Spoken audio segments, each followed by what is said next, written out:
Sa unang araw pa lamang ng taong 2023, agad na bumungad ang matinding aberya sa Ninoy Aquino International Airport o NAIA matapos na mawalan ng kuryente dahil sa problema sa power supply.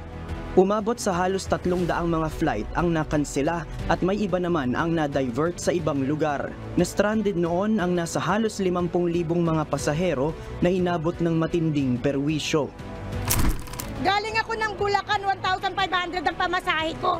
Tapos i-schedule nila ako ng May 4, may PWD akong nanay na nag-iintay sa akin sa Tacloban. Naintindihan namin, power interruption. But the problem, bakit hindi nila i-arrange naman ang line at inform kami kung ano ang dapat namin gawin? Ayon sa Department of Transportation, kailangan na noon na palitan at i-upgrade ang Air Traffic Management System na ginagamit ng Civil Aviation Authority of the Philippines. Nagkaroon na rin to ng electrical audit noong 2017, no? Hindi na-implement lahat ng mga recommendations ng audit. Ang recommendation nila is it's about time we do a full electrical audit of Terminal 3. Nasundan pa ang nangyaring power outage sa NAIA noong Mayo at Hunyo, kaya naman minabuti na ng DOTR at ng CAAP na ayusin at i-upgrade ang Air Traffic Management System. Ngayong 2023, nagkaroon rin ng serye ng mga bumagsak na eroplano na ikinasawi ng piloto at mga pasaherong sakay nito. Una na rito ang Cessna 206 plane na umalis noon sa Kawayan Airport sa Isabela at papunta sa Makunakon.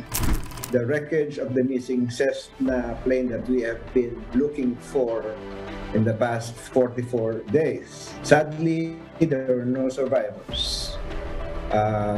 We delayed. Makalipas ang 3 buwang paghahanap, natagpuan ang bumagsak na eroplano sa bulubunduking bahagi ng Sierra Madre, kung saan patay na rin ang 6 na taong sakay nito, kabilang na ang piloto. Enero rin ngayong taon nang bumagsak ang isa sa mga aircraft ng Philippine Air Force sa Pilar, Bataan na ikinasawi ng 2 piloto nito. Noong February 18, isa pang Cessna plane ang aksidenteng bumagsak malapit sa bunganga ng Bulkang Mayon. Naging pahirapan at lubhang delikado ang isinasagawa noong rescue operations para lamang ma-retrieve ang mga bangkay ng piloto at crew ng eroplano. Gayon din ang 2 pasahero na sakay nito. Yun na lang, hindi nila mabuhat-buhat dahil nga doon sa panang soil doon. Kumbaga hindi stable, nalalagyan nila. Kumbaga kada galaw nila, bumababa yung mga bato na napatungan. Magtataas, maglalagay ng mga bolts, then maglalagay ng mga roofing. Misteryoso namang nawala ang isang medical evacuation helicopter sa Palawan, lulan ang piloto, nurse, 2 pasyente at 2 pang kasamahan ng mga ito. Subalit hanggang sa ngayon ay hindi pa rin natatagpuan ang nawawalang aircraft.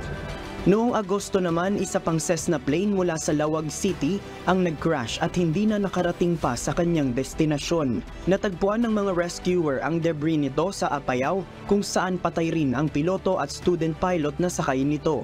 Nito lamang November 30, isa na namang Piper plane ang bumagsak sa may bulubunduking bahagi ng San Mariano, Isabela.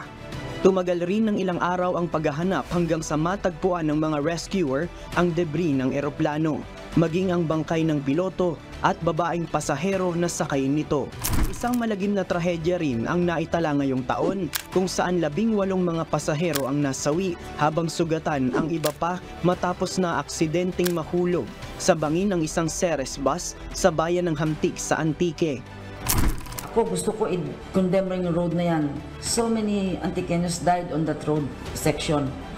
If you can ask the national government to allot a substantial amount of money para i-detour ang road na yan, even if you have to blast the whole mountain para malagyan ng panibagong road, bakit hindi?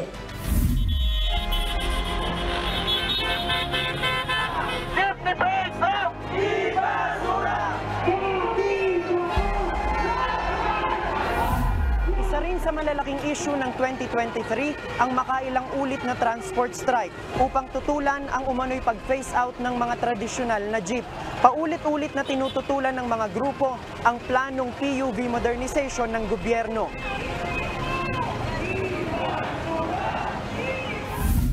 Iginiit ng transport group na Piston at Manibela na ang programang ito ng pamahalaan ay magdudulot lamang ng transport crisis at siyang papatay sa kanilang kabuhayan.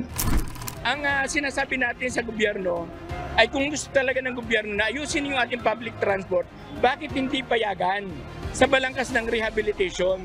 Bakit kailangan namin bumili ng 2.8 million, 3.3 million? Saan namin kukunin yung pambayad sa mga sinasabi nilang modern? Nakarating sa Pangulo ang hinaing at sinabing pag-aaralan ng pamahalaan na magamit pa rin ang mga lumang jeepney kahit na isinusulong pa rin ang modernization program. Pinalawig hanggang sa katapusan ng taon ang franchise consolidation na dapat sanay natapos na noon pang Abril. Pero hindi na kontento ang Manibela at Piston sa naging tugon ng pamahalaan at makailang beses pa rin na nagsagawa ng transport strike. Wala pong katapusang tigil pasada ito kung yung mga taong kumakausap sa amin ay binubola lamang po kami at pinapangakuan. Kailangan nating makakuha ng konkretong sagot na may garantiya at katiyakan na magpapatuloy po ang ating hanap buhay. Nito lamang December 12, sinabi ni Pangulong Ferdinand Marcos Jr. na tuloy na ang December 31 deadline ng franchise consolidation lalo't mayoriya ng sektor ng transportasyon ay handa na sa modernisasyon. Dismayado ang mga nagpoprotestang grupo kaya't pinalawig pa ng 2 linggo ang tigil pasada. Bukod sa isyu ng PUV modernization, naging malaking usapin rin ngayong taon ang pagkakaubos ng supply ng plastic cards na ginagamit sa pag-i-issue ng driver's license.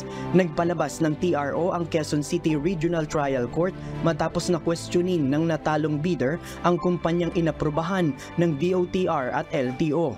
Dumating pa sa punto na kinakailangan ng iimprenta ang lisensya sa papel. Sa pagpasok natin sa panibagong hamon ng susunod na taon, ano-ano nga ba ang mga pagbabagong aasahan natin sa sektor ng transportasyon? May mga pag-unlad pa nga ba tayong matatamasa o sasanayin na lamang ang sarili sa mabagal at bulok na sistema? JP Nunez para sa Repaso 2023.